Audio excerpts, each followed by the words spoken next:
Birdsong. For the first time in the history of breath, green was kept from growing.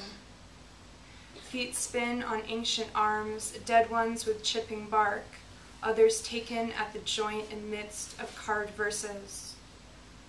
Pine curvature over fog, harmony weighs a heavy spine, wake up and climb, reach south.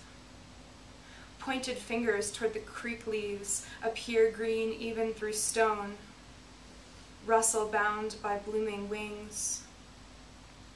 For tree arms fought with feathers, black wingspan declares through a triangular mouth, stay with me, I cannot see through the glare. Surrounded by womb, little birds will keep you.